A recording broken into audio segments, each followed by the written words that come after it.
Well, hi, everybody. We're back again with CommTALK, a BBS Film Productions Final Cuts podcast. And today we have Frank Favaro, our special guest for the month, actually. And he is going to tell us all about, in customer service, what are some of the things you can do to better your customer service and really shine as a champion in that world? Yeah. I love customer service because it takes me back. So when I was out of college, I always tell this story when I speak, but I flunked out of college, right? Mm-hmm. Spent 2 years in college. The only reason I even went to college was to wrestle. And as soon as I was done wrestling, I didn't want to go to school anymore, right? Yeah. So, I went into the fitness industry and I spent 7 years there and really learning how to interact with people, right? Yeah. There's nothing more intimate of an experience of helping people on their health and fitness goals. Okay. When you think about that, imagine you're walking into a fitness center, you want to lose weight, but it's intimidating, right? So you have to be very vulnerable to go in and do that. So I really got to learn empathy at a very close, intimate level with people. Yeah. But the reason I'm talking about this and the reason I'm bringing it up is because we would have a lot of people who would walk in and they would say, I already know this. My mom would be one. She would come, I already know how to lose weight. I know I need to exercise and eat right. I know this already. Mm. But in customer service, it's the exact same way. Most companies know it's important. Yeah. Right? Mm-hmm. But it's not what you know. It's what you notice. Right. Okay? Right. Yeah. It's not what you know, it's what you notice. Mm-hmm. And most employees in the world today are going through their job and they can perform it on autopilot.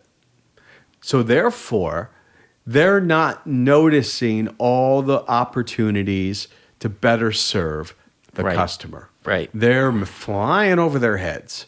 All these opportunities. Yeah. And their ability to anticipate, their ability to see opportunities and to be more empathetic in those situations, right? Mm-hmm. And to say, hey, I apologize that you've experienced this. I'm going to be the one who solves your problem today. I'm going to own it for you.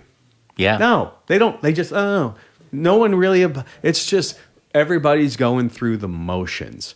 So the first step in changing that is understanding that, number one, it's happening in your company. Yeah.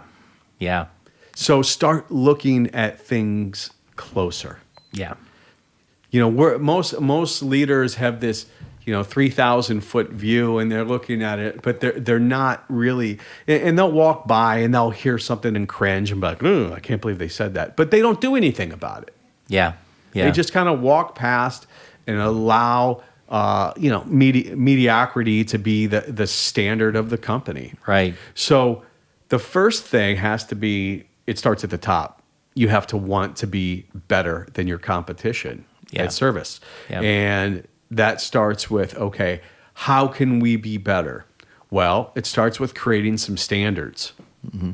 Most companies do not have customer service standards in their organization. Yeah. Here's what they have. They've got Dan Portick, right? Mm-hmm. Who, he's our A player. He's an all-star. He does things the right way. Mm-hmm. And then you've got, Johnny over here who, I cringe when I got to put him with the best client, right? Right. And that's employee roulette. Yeah. Meaning the experience that you're going to receive is determined on the employee that you get. Yeah, that's not That's good. scary.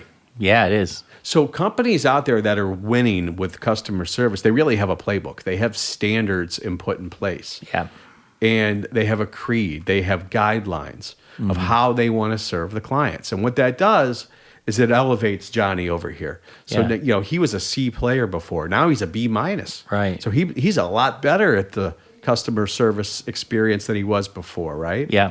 And that's how you elevate people. You invest in people. Right. But that starts with creating some guidelines for how you want to serve. Now, do you do that for customers? That's what we do, yeah. So okay. that's one of the first things that we do. So we go in and we do what we call as discovery, where we'll sit down. We'll really see how the company is interacting with their clients. Yeah. We'll provide some secret shopping stress test points to see how do they respond to certain questions, certain calls.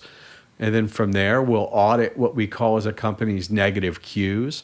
They're everything that the customers see, everything that customers feel, and everything that the customers hear. And kind of like undercover boss. It's undercover boss. It's face to face. It's ear to ear. It's click to click. It's at all touch points. Yeah. So we assess.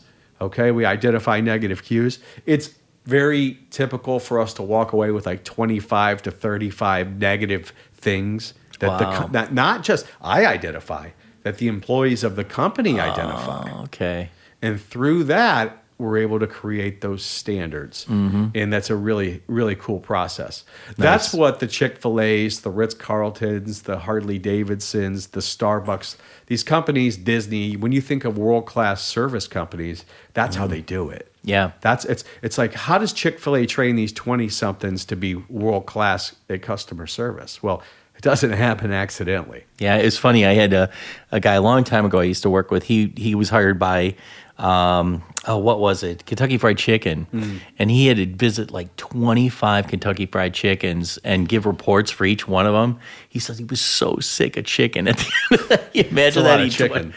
And I don't particularly like their chicken. I don't think it's very good. Me neither. Yeah. So are there any other things that customers can do? I mean, clients can do.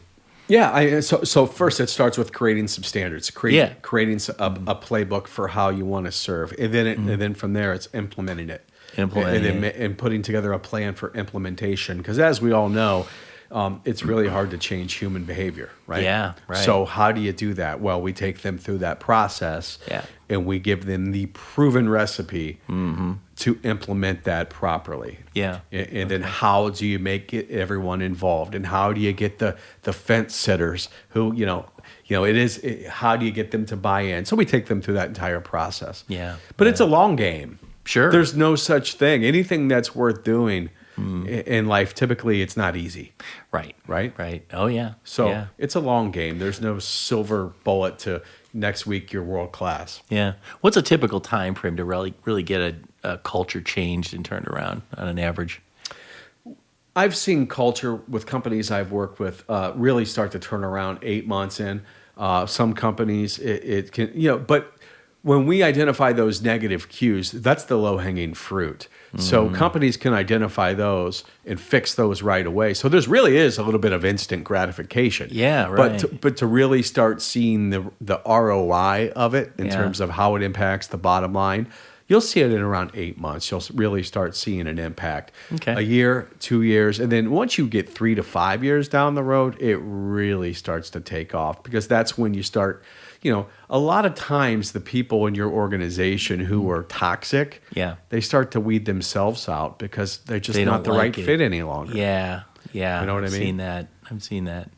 Yeah, so true. So, and then measuring this, I mean, how would people measure this? I mean, how could a company measure this? Yeah, so I think we talked about it in a previous episode, key performance indicators. Yeah, so right. we really work when we set this up with companies is we help them set up some measuring devices, right? Yeah. So what is your customer attrition rate? What is your employee attrition rate? Because a lot of times bad culture means you're losing good employees. Right.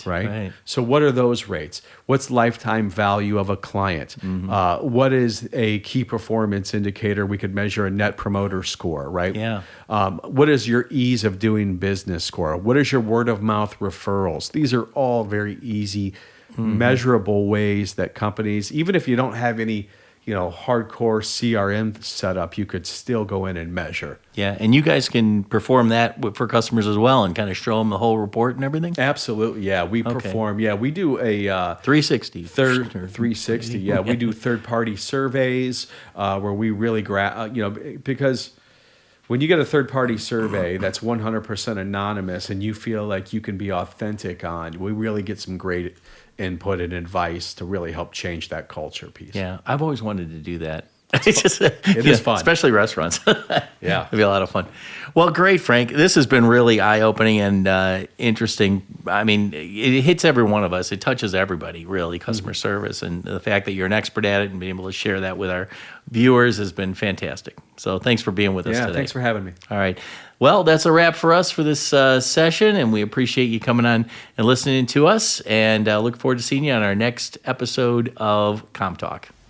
Have a great day.